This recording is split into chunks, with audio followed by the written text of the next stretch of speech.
happen, but I believe that he's going to be aggressive tonight. I don't think he's going to go back to fighting the technical fight that he fought when he fought Hamed.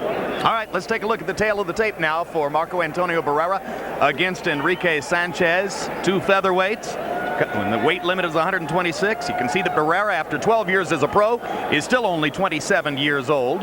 1-inch height advantage for Sanchez, 1-inch reach advantage on the other hand for Barrera. Sanchez weighed in 1 pound under the limit tonight unofficially. Barrera's 3 pounds heavier, 132 to 129. Sanchez has a history of both giving and receiving headbutts. Harold Letterman, what's the significance of that for Barrera? Okay, Jim, what it means is that Marco Antonio Barrera has to get off to a big early lead because Enrique Sanchez in his last fight was involved in a decision that was, caused by an accidental headbutt. So Marco Antonio Barrera must get off early and fast because after 4 rounds on a cut caused by an accidental headbutt, we go to the scorecards to determine a winner.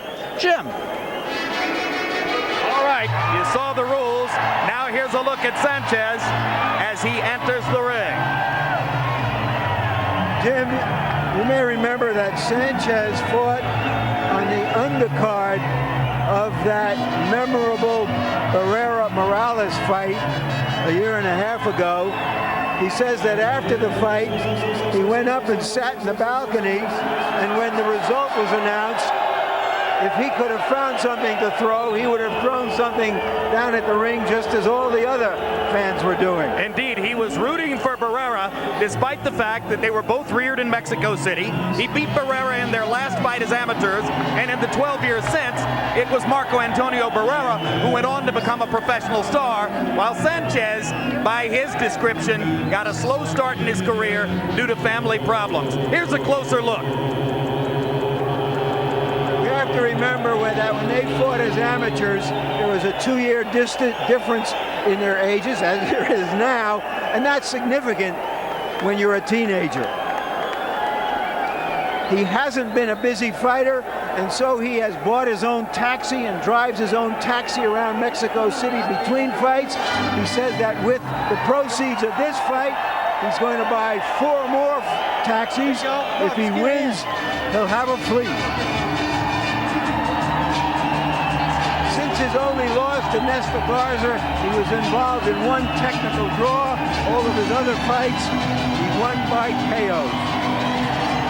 And now, next to enter, one of the most intelligent, one of the classiest, one of the best fighters in our sport, Marco Antonio Barrera. Barrera admits that it was hard for him to go back in training after the emotional high and the celebrating of his great victory over the Prince.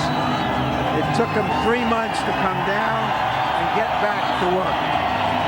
Part of the satisfaction, he said he had to work so hard and focus so much to change his style for the fight. He wasn't sure he could do it.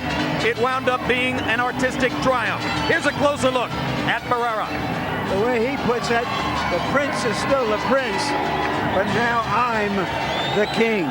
And that brings to mind the question of whether he'll be able to follow the great Mexican heroes, Olivares, Sanchez, and Chavez, in their halls of fame. But first, he's got to fight a Sanchez, then a rematch with Morales, and as he says, every fight with another Mexican fighter is a tough fight. And this could be a spectacle. Let's go to ring announcer Michael Buffer for the official introductions. Ladies and gentlemen, Forum Boxing in association with America presents the Reno Hilton, the Lawler Events Center, and your undefeated king of beer, Budweiser, present 12 rounds of boxing for the People's Featherweight World Championship. Sanctioned by the Nevada State Athletic Commission Chairman Dr. Luther Mack. The 3 judges scoring this contest on the 10-point must system will be Bert Clements, Dwayne Ford, and Dave Moretti. And when the bell rings, your referee in charge of the action, Vic Draculich. And now, from the Lawler Events Center here in the biggest little city in the world, Reno, Nevada, ladies and gentlemen, let's get ready to rumble!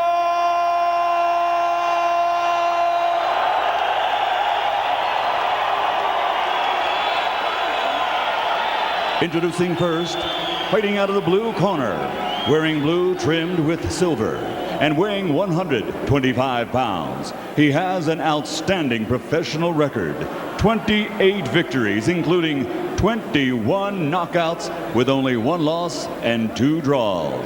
From Mexico City, ladies and gentlemen, here is Enrique El Sudo de Oro Sanchez.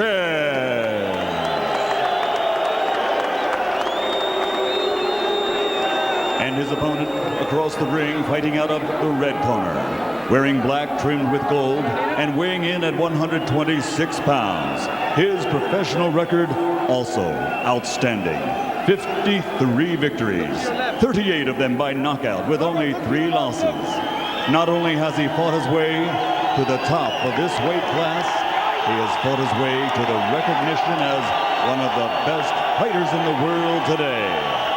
Damas y caballeros, de Ciudad de Mexico, presenting the 2-time world champion, the reigning people's featherweight champion, the baby face assassin, Marco Antonio Barrera.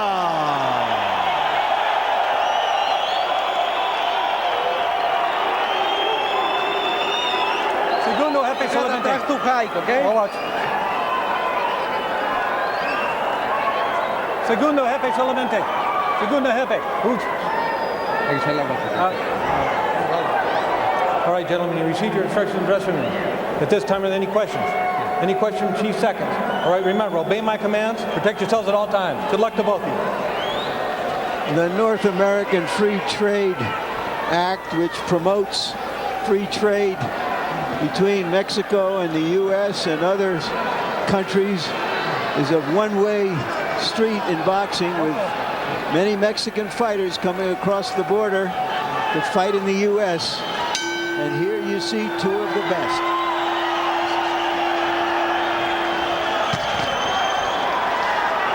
The southpaw Sanchez against the conventional fighter Barrera.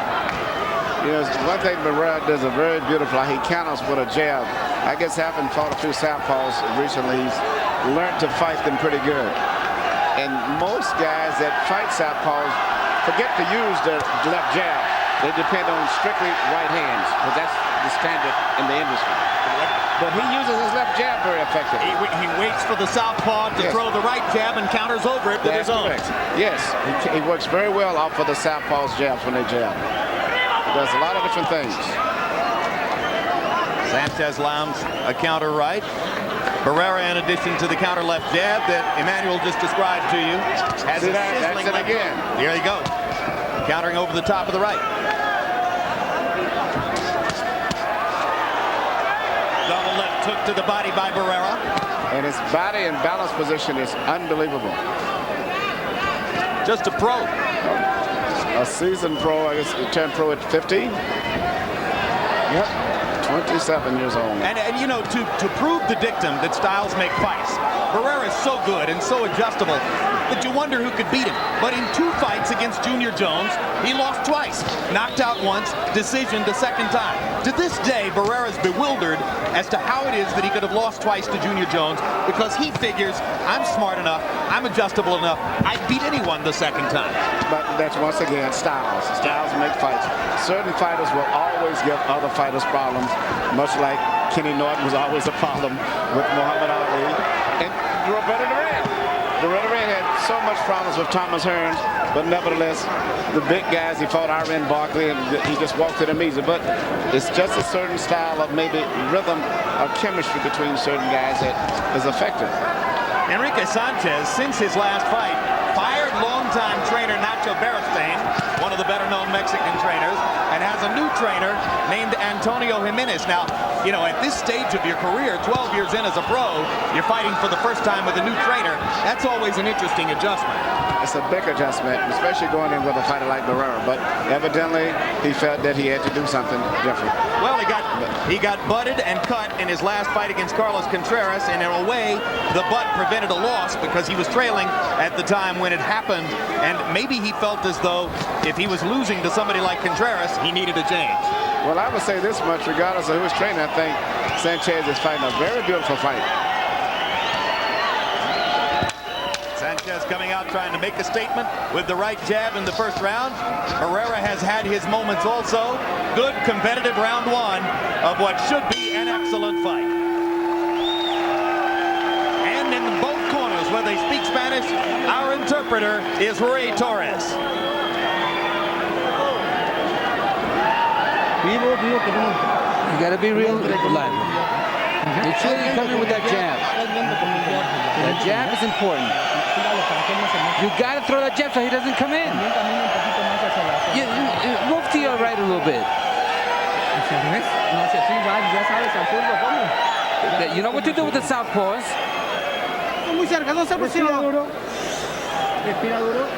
Deep breaths, deep breaths. Don't let him take the initiative. You go first. You got to jab him. Don't let him come in. Make sure that There's Barrera fighting in his relatively measured style. Left to the head, left to the body.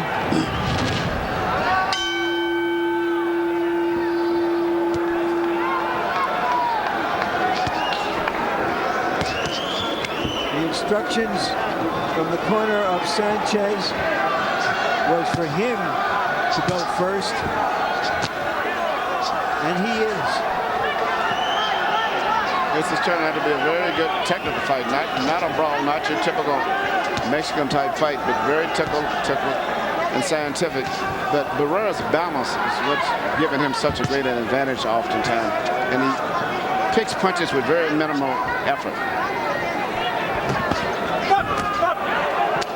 There was a feeling after the two losses to Jones that Barrera had slipped.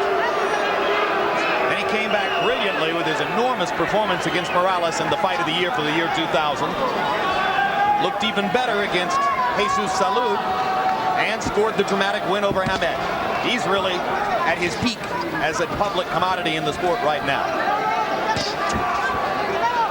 But he's also coming off certainly one of the biggest fights of his career, and sometimes there's a danger of letting down after such an effort and all the accolades that come with it.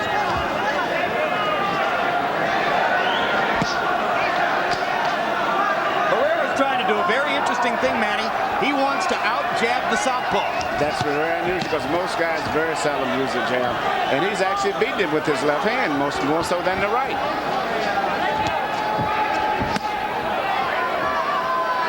That's, once again, good balance. He can shoot a body punch and pull back before the guy can even retaliate.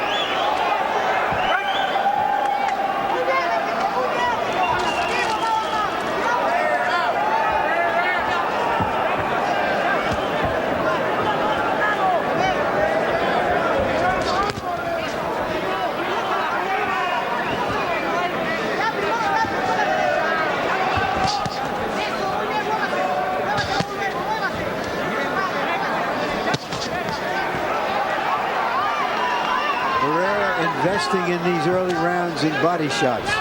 Yes, he's trying to shoot the left hook to the body, which is very difficult because of the angle of the body position when you're fighting a southpaw. It usually lands on the upper cage frame where it's really not that effective. He needs to shoot it more to the inside if he could.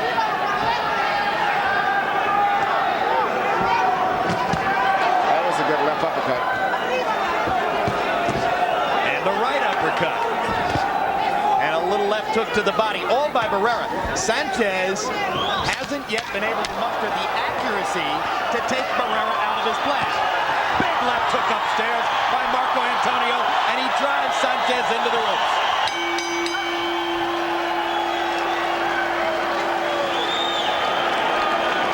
So the rally at the end of round two clearly establishes the winner in that round. Pero ¿por qué te quedaste parado? Por eso te Why did you stand there? That's why he hit you. You're so still. You gotta move. Es yo porque estás metiendo, manda lo que arriba. Yes, you manda gotta esos throw lados. Mantén over them left and right. Esta. Come on, I want you to use the left hand. One and let it go. You gotta jab and then throw that left hand. Don't just stand there. That's why he hit you. Okay, veo lo que está haciendo. You gotta be smart. Come on. Put your hands up and... Here comes the exclamation point on that round. Beautiful right hand after ducking the left hand of Sanchez. World-class stuff from a world-class fighter. CompuBox numbers in round 2. Barrera landed 20 punches. 18 of those connects were power shots. Sanchez landing only 8. He only landed 7 in the first round. Sanchez needs to land more punches if he's going to take Barrera out of his rhythm. That's once again, Barrera's actually doing the boxing most. He's working a lot with his jab.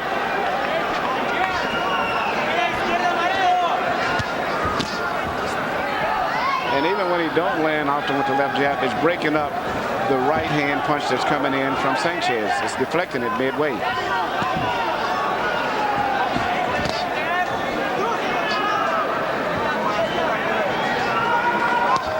Seated at ringside, across from us, Oscar De La Hoya, here this evening because the former Olympic fighter, down goes Sanchez on a brilliant right hand. Classic move when you're fighting a southpaw.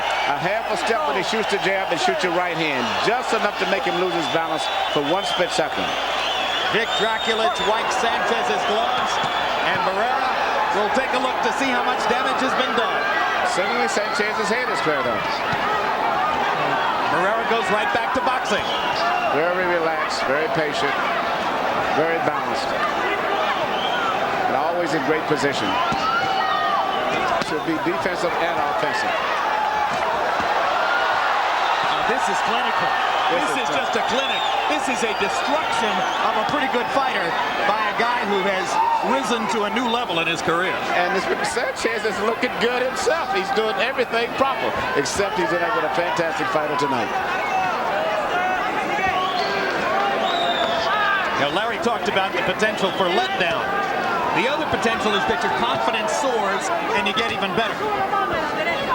Well, at least went to a new level. You know, and I think that shows in being a little less rushed, a little under more control and positive in the way you do it on balances, as we've been pointing out.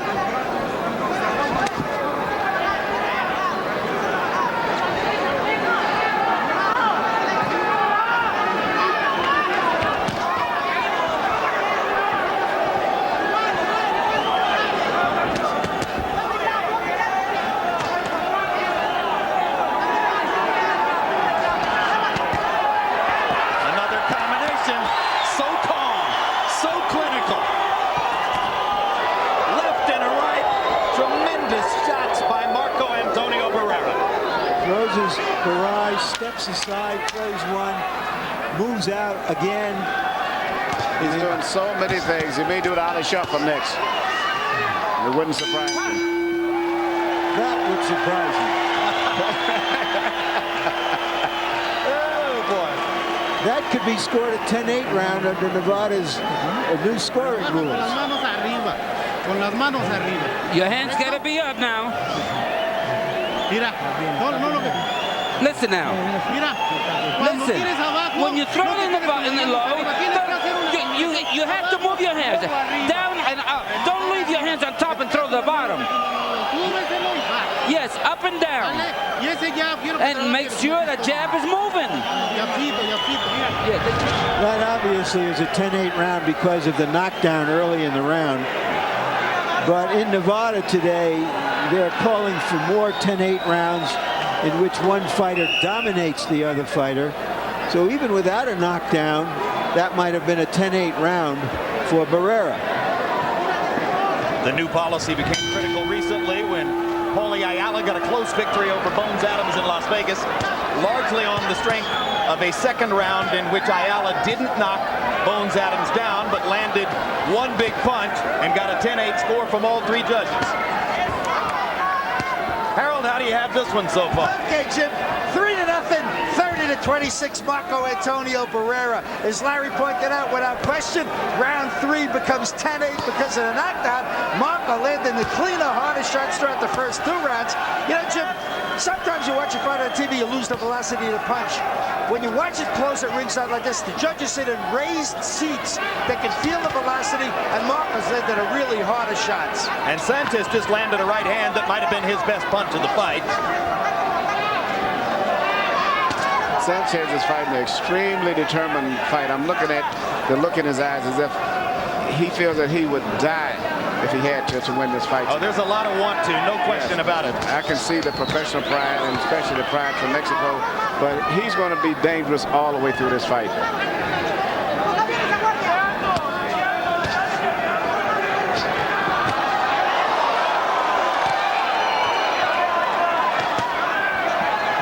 Once again, Barrera with heavier punches starts to back Sanchez up.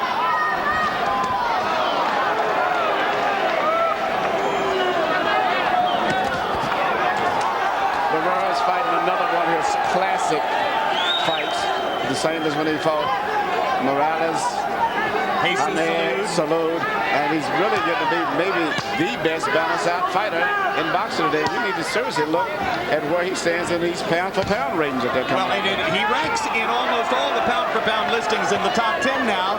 The question is, can he move into the top 5? Well, from what I can see tonight, he's definitely on his way right now. I've been very impressed because the quality of guys he's been beating so impressively recently. The blood now coming out of Sanchez's mouth. You know, the top pound-for-pound fight is generally thought to be, you know, Trinidad, Mosley, Jones, De La Hoya, Hopkins, Mayweather, with Barrera falling in right behind them. But if he fights another fight or 2 like this, he's going to crash the top 5. And especially he's fighting quality fighters that he's beaten too. You know, I was amazed when he fought Hamir how physically strong he has become in the last few years.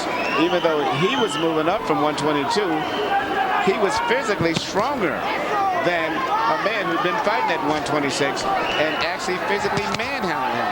Oh, what a left hook. What a left hook. And Sanchez goes down as a delayed reaction from the sensational left hook by Barrera. So perfectly thrown. So unbalanced. Unbelievable. That was a very smart thing that Sanchez did. He instantly realized he was hurt, and rather than expose himself to another barrage, he took a knee. But he got another 10-8 round against him. Well, but he survived.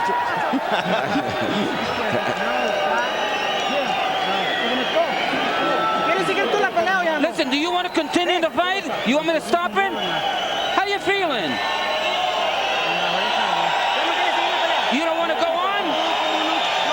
All right. Yes, I want to go on. Okay. You want to go or not? I need to know.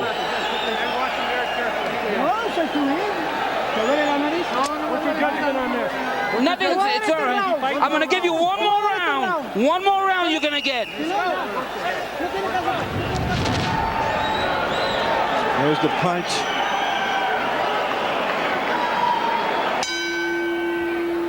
You saw it was like a delayed parachute that opened, and you heard what was going on in the corner. They don't want to see their fighter take a really bad licking. But Barrera shooting a very unusual amount of left-hand punches for a right-hander to be fighting a southpaw, and it's very effective. In fact, to me, that's been the nucleus of his attack tonight, has been the busy left hand that everything else is working off of. It's his vision, it's his timing, it's his technical brilliance, it's his determination to make it work regardless of what might stand up against it. I wish I could get him up to 150 pounds and throw him right in the midst of the welterweights and junior middleweights. Wouldn't that be great? Interesting. Yeah, Shane Mosley, Trinidad, De La Hoya, Marcos Antonio Barrera, all the same weight. Figure into that mix, huh? Yeah, he's just really out of place as a featherweight now. He's in a class by himself now. So Sanchez fighting to try to stay in the fight after his cornerman told him they'd give him one more round. And Barrera just trying to continue the clinical destruction of Sanchez, which has been taking place so far. Enrique Sanchez is a former world champion. He held the 122-pound championship for 10 months in 1998 and lost it unexpectedly to Nestor Garza. So this is a world caliber fighter that Barrera is doing this against. Blood from the nose and mouth of Sanchez. No. Right hand lead that time. Landed flush. Left hand to the body by Barrera. Sanchez totally determined.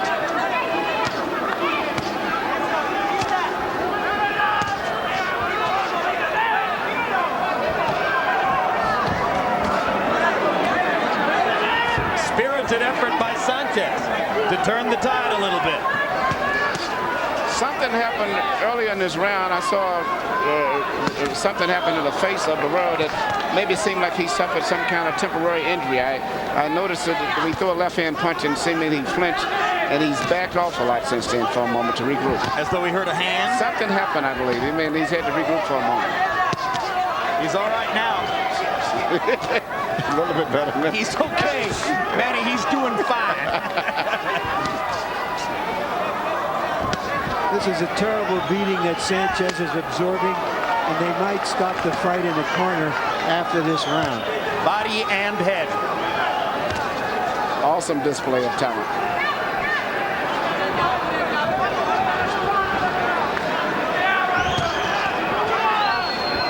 Very few wasted punches, too.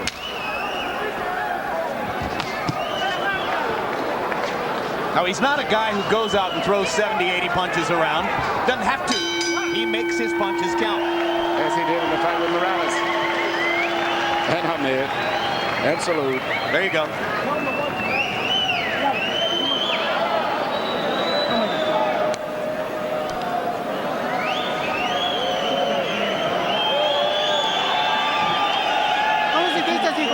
Okay, how do you feel now?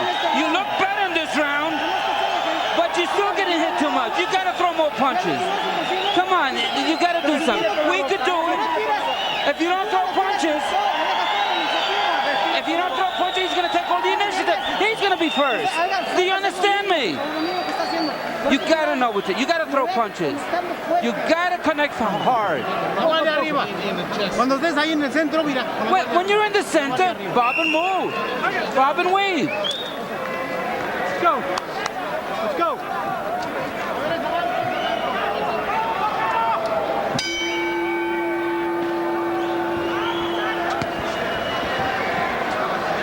As round 6 begins, you heard the action in Sanchez's corner. Let's see if Enrique can respond by throwing more punches. The real job is to try to land more. Because we've been talking about Barrera's offense, and for obvious reasons, but CompuBox wizards Logan Hobson and Bob Canobio point out, what about the defense? Sanchez only landing 15% of his punches so far.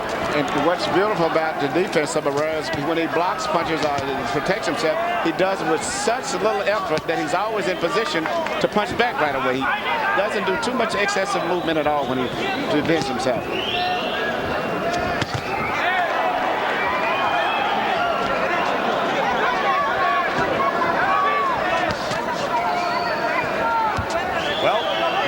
Good news for Sanchez.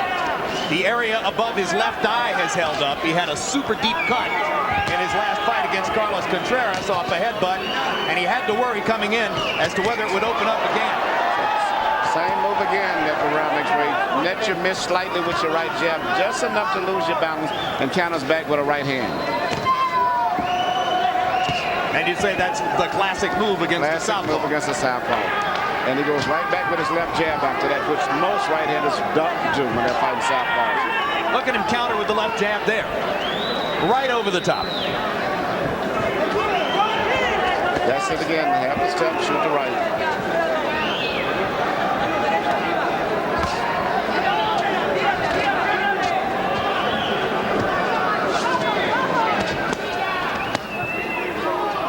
Sanchez getting to the body, but having to reach on those shots to do so. Meanwhile, Barrera steps inside to land his punches, so there's a bigger effect. He changed up. Instead of throwing the right hand straight this time, he threw the right hand around as a hook mountain. So it's causing Sanchez confusion of trying to anticipate which way the punches are going to come. Now he's jabbing to the inside. Instead of jabbing over the shoulder, he's jabbing between his right hand now. And there's the right hand counter again.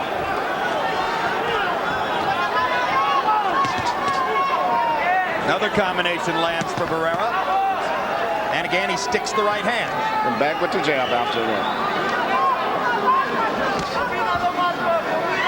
And of course, in addition to everything we're mentioning, there's the concentration level required to keep it up second after second. Oh, left uppercut. Fight. He just acted as if he was going to jab, instead changed it to a left uppercut. There it is again. And again, the blood flows from Sanchez's nose.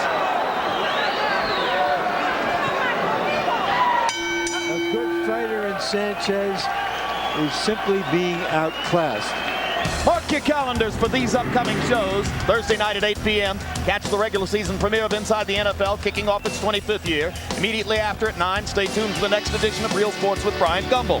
Next Saturday night on TVKO pay-per-view, finale of the middleweight unification series between Felix Trinidad and Bernard Hopkins. And a week later, Fernando Vargas takes on Shibata Flores for a vacant 154-pound world title. HBO, the heart and soul of boxing. Sports of the 20th Century returns this November with OJ, a study in black and white. And they have just stopped the fight. I think it was a good stoppage. Did it come out of Sanchez's corner? I was doing a promo. Sanchez's corner. Too often we've seen a corner that was too brave. They don't want to ruin the fighter. They did the right thing. They had made up their mind before the round had ended. I could see that they were going to stop the fight. And they stopped the fight in the face of, just to repeat what we've said all along, a brilliant, dominant, technical performance by a guy who just seems, at this relatively advanced stage of his career, to be getting better and better and better. I don't see how they can keep him out of the top 5 on the pound for pound right now, especially when you consider the quality of opponents he fought. Probably he and Felix Trinidad probably fought more quality guys consecutively than any of the present top fighters up there. Man, if he goes to the top 5 in those pound-for-pound rankings, he replaces either Oscar De La Hoya or Floyd Mayweather Jr. Well, it's going to be hard for both those great guys. fighters. It's going to be hard, but they have not fought the quality of guys consistently and been that impressively. I mean, recently. All right, let's go to Michael Buffer and hear the particulars on Barrera's victory. Ladies and gentlemen, referee Vic Draculich calls a halt to the bout following encouragement from Enrique Sanchez's corner. The end comes at the end of round number 6. The winner and still the people's featherweight champion, the babyface assassin, Marco Antonio Barrera.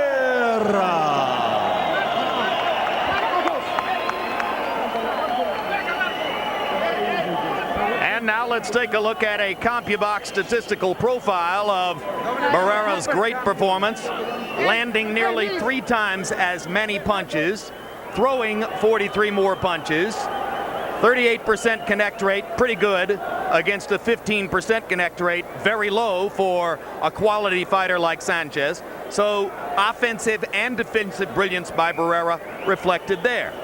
Total power punches, no, that graphic is somehow messed up because we know that Barrera landed many more than 6 total power punches. In fact, I'm guessing he landed 119.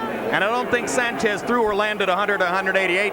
Somehow we messed up that last graphic, but that's okay. We were on the fly. You saw what you saw. You know what happened. Let's go to Larry Merchant in the ring. Thank you, Jim. Congratulations, Marco Antonio. You used to have a little bit of problems with the southpaws. What did you do in changing your style to be able to deal with a good southpaw?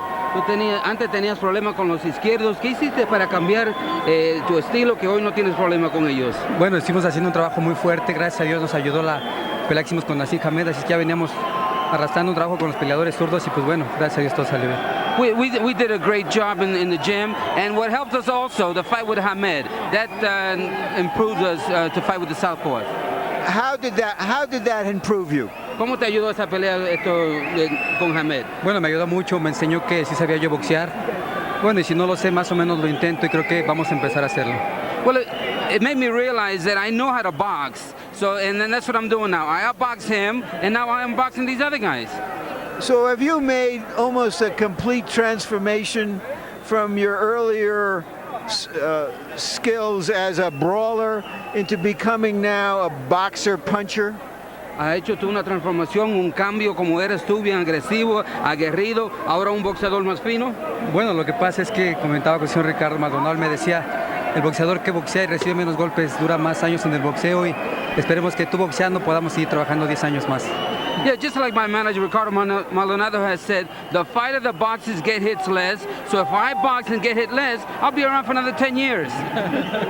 Well, that would be good for all of us. Now let's take a look at the future. Is your next fight going to be the rematch with Morales, or do you want to fight another fight before that? Si tú estás por ahí 10 años más, va a ser bueno para todos nosotros, pero vamos a mirar el futuro ahora. ¿Qué es lo que tú quieres hacer? ¿Una revancha con Morales o con quién más quieres pelear? Bueno, la verdad yo siempre he peleado con los que la gente me dice y el señor Ricardo es el que ahorita pues sí tendría la última palabra. I fight anybody who's around. Ricardo Maldonado guides my career, and whoever he puts in front of me, that's who I'll fight. We know that. Do you want to fight the rematch with Morales, which we understand might take place next April or May? Nosotros sabemos que él es que maneja tu carrera, pero ¿con quién tú quieres pelear? ¿Quieres tú la revancha con Morales que se puede hacer el próximo mayo? Bueno, a mí me encantaría no pensar que sería la revancha, sino como darle un regalo a toda la gente, a todos los televidentes que les gusta el boxeo y solo por ellos la pelearía y bueno, ahí ya no diríamos la frase que le dijimos a HBO cuando yo peleé con él. Yes, a rematch would be an ideal, and I'm not going to consider it a rematch. I'm going to consider it a gift to the boxing public because actually I believe I won that fight, and I'm going to change that phase that I made that one time a comment about HBO. It wasn't as good as you thought he was.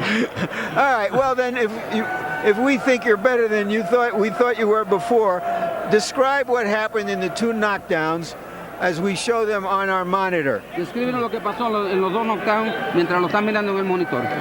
Bueno, ahí fue donde estábamos esperando su derecha y lo golpeamos como trabajamos en las manoplas. That was a counter right hand as we practice in the gym.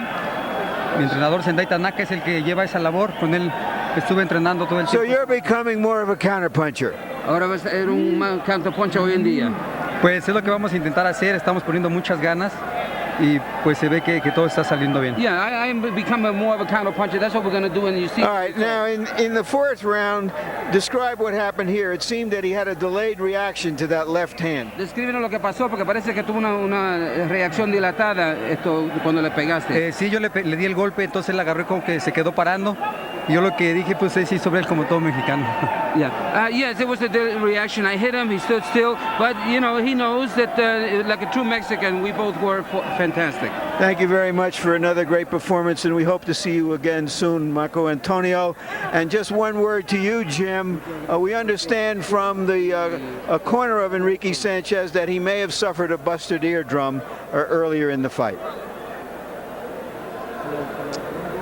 All right, thank you very much, Larry, and thanks to Marco Antonio Barrera for his time. Let's quickly take a look, because we were in a promotion at the time at how the stoppage in the fight took place. Here's the scene in Sanchez's corner at the moment when his handlers decided that enough punishment had been dealt out and there was no particular reason for him to attempt to continue in a fight in which he, an excellent fighter, was being outclassed by one of the real superstars of the sport. Manny, I love to talk to you at moments like this because you're not only a legendary trainer, but you're a legendary manager as well. So play manager for me now. The 2 huge fights on Marco Antonio Barrera's horizon would be a rematch with Prince Naseem Hamed and a rematch